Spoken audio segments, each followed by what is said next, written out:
باید که زن موی سر حالت خودش بمونه. خیلی که مرد ریشش حالت خودش بموند، زن موی سرش چه حالت خودش بموند. نه یعنی حقیقتا یعنی این جهت ناعقل به عقلی یعنی موی سر یعنی امروز غالب یعنی الا سبب چینده یک عذر باشه. یعنی زن اگر موی سرش به یعنی روایت کرده نتوند و موی سر دائم یعنی چی کند مثل عرق میشد چی میشد از همین جهت.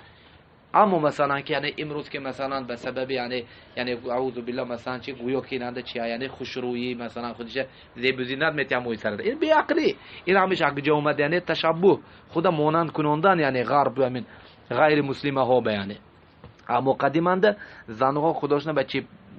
زینت میدادن به مو درازی، چی قدر که موش دراز باشد همین قدر وای چی میشد یعنی چی سام میشد. یعنی حتی شعرها می نویسن یعنی زن یعنی وصف کرده مثلا چی وای خوشرویی زیباییش وصف کرده باشن با چی موی درازش بنگشته مثلا چی میکردن یعنی وصف میکردن. هم به حتی مثلا وقتونه که وقتای یعنی کنیز وقتای اسواق نخاسه یعنی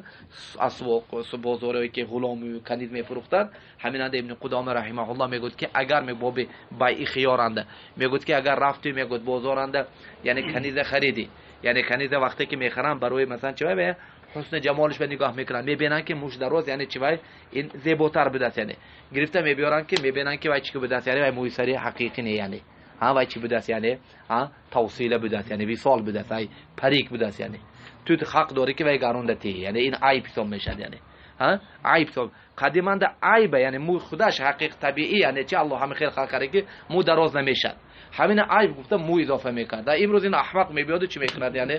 مویی که الله تعالی همین قدر حسن جمال دادگی میبیاد چی میکنه یعنی پول داده با رفته چی میکنه یعنی و یعنی بی عقلی